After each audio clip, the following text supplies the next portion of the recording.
Anyway, after all of that, the final moment that made people start thinking that Canelo might actually be ducking came when a promoter I work with said, "I offer you 150 to 200 million. I'll fight you tomorrow." Yeah, 200 million, right? Oh, come on, really? Why didn't you, big old ginger, take the offer? Sounds like some other big names have made similar demands before, probably asking for $500 million to come out of retirement.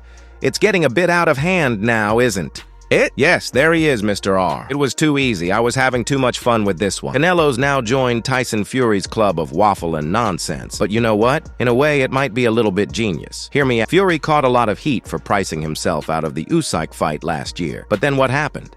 He ended up getting the best deal when he waited for it. It turned out the big payday came from Saudi Arabia, so we've got to give him credit from a business standpoint.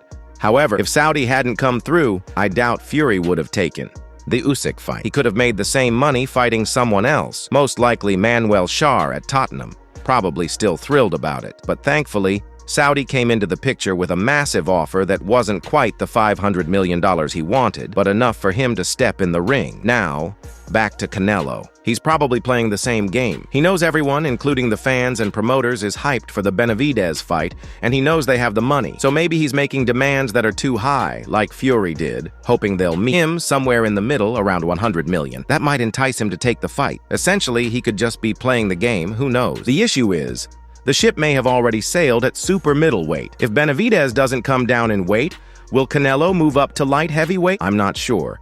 But if the money's right, I think he probably would. After he beats Bivol, we'll have a better idea. And we haven't even mentioned Crawford yet. Will that fight happen? I don't know. Personally, I don't see the point. Crawford's too small, too old, and I think Canelo would just do what Bivol did to him. And let's not forget about David Morrell Jr. But if Canelo has issues with fighting Benavidez, he's certainly not going to fight Morrell, who has an even smaller profile and happens to be insanely good. So, here we are. Yes, Canelo has definitely been more cautious lately, and I think the criticism is fair. If he retires without ever facing Benavidez, we'll all still look back at his career and say, "What a career!" But that shadow will always linger over him. It's just unexpected from the fighter we thought we knew. Let me know your thoughts, and I'll see you down the road. Now, don't get me wrong. Some people might point fingers at Benavidez himself for his role in all of this. After all, he did move up to light heavyweight back in March to fight Gvozdyk. But maybe that was because he got tired of sitting around waiting for Canelo. Or maybe he moved up because Mauricio Sulaiman, who, by the way, I've always had plenty of colorful things to say about on this channel, never once, and I mean never once, called David for a mandatory fight, even though he's been the WBC interim champion since May 2022. And why wouldn't he call that mandatory? Well, I guess someone beating your golden goose. The guy bringing in the biggest, fattest 3% sanctioning fee, you'd have to be completely out of your mind to jeopardize that, wouldn't you? No matter who's promoting the fight or which TV network is backing it, if both fighters say, "Yeah, I want that fight," it will happen. Simple as that. As Marv said, if you want it, you'll get it.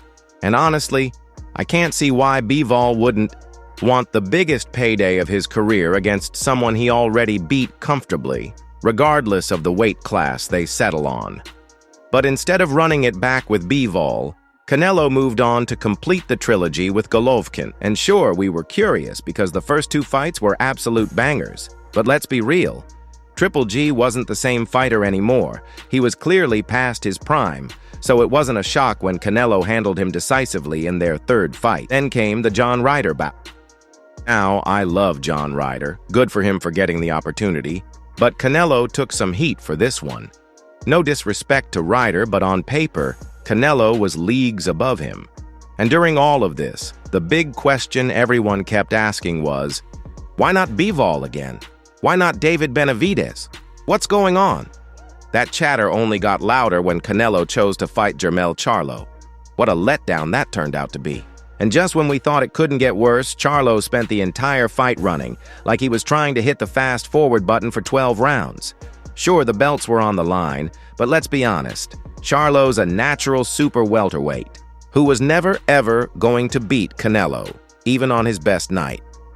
So with that fight in mind, is it really surprising that people started saying Canelo was cherry-picking easier opponents? Is that a fair criticism? Well, that's for you to decide.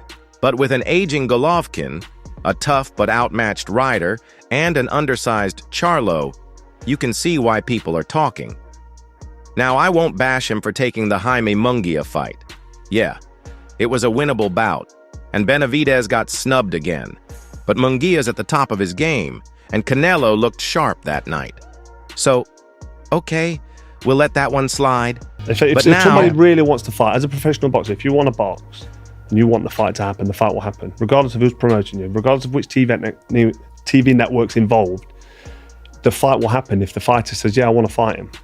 And the other fighter says, yeah, I'll agree, I'll fight him. And the fight will happen. Here we are with another fight that feels like a foregone conclusion. Wonder who wins that one?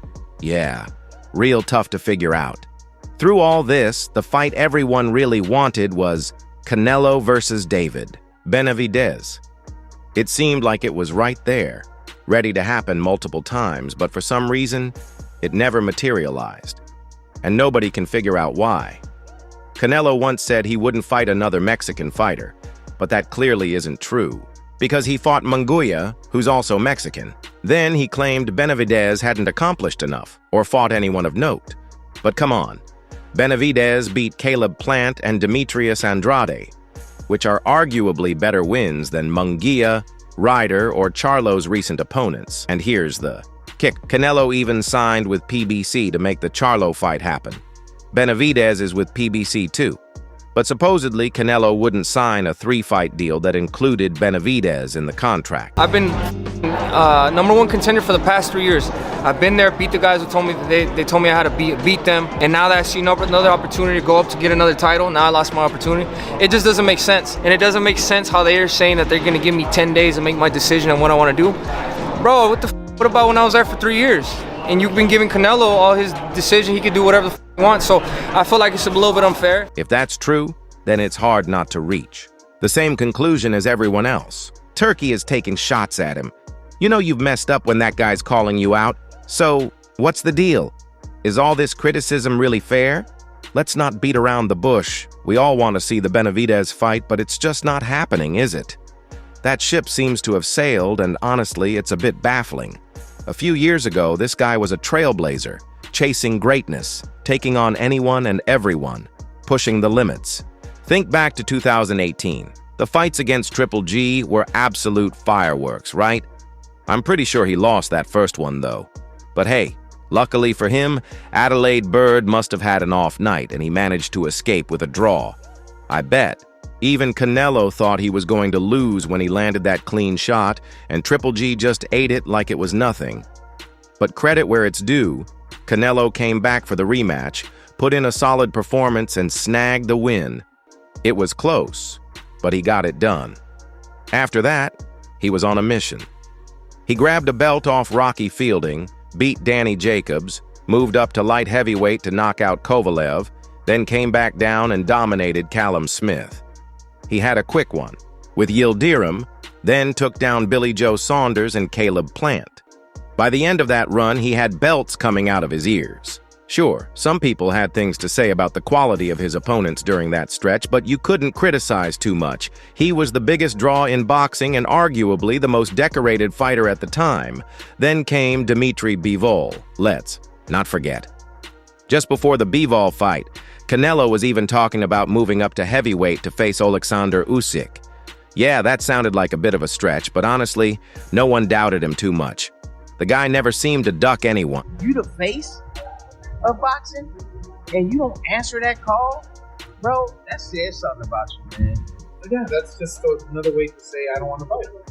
That's the bottom line. That's basically it. But my personal opinion, he's ducking Benavidez. He was so far removed from the usual talk of fighters avoiding tough matchups that we actually thought it might happen. But then he faced Bivol, and to be honest, he took a bit of a beating. Luckily for him, Bivol isn't a huge puncher, or it could have been a lot worse. Still, no shame in losing to Bivol. The guy is a beast at light heavyweight, and it's not even Canelo's natural weight class. So fair play to Canelo for daring to be great. But after that, things kind of went flat. Everyone assumed he'd jump at the chance for a Bivol rematch. There was no reason to think Bivol wouldn't be up for it. It was the biggest payday out there for him, and he'd already beaten Canelo once. so why wouldn't he? But instead of a quick turnaround, the whole thing just fizzled out into a boring back-and-forth mess. Canelo wanted this, Bivol wanted that, blah, blah, blah. Apparently, Bivol was willing to move down to super middleweight to fight for the undisputed title, just to shut down any excuses about weight. But Canelo supposedly insisted it had to be at 175 again. Then Bivol's manager claimed Canelo wanted the exact same terms as the first fight, which is pretty wild considering he lost that fight. Then came the wrist injury Canelo needed to fix, and the whole situation just dragged on until it lost all momentum. I don't know who's right or wrong in this mess, but to quote Carl Froch, when you're not fighting the fights people want to see, Fury can't afford to make mistakes like coming forward with his hands too low. Another looping punch from Usyk connects, and it was the perfect response when the fight seemed to be slipping away from him. Now he's right back in it. What a contest we have here. That left hand landed flush on Fury's nose, a spot that's been troubling him since the opening round. It's a serious wake-up call for Fury, who has shown signs he doesn't like those. Clean shots landing.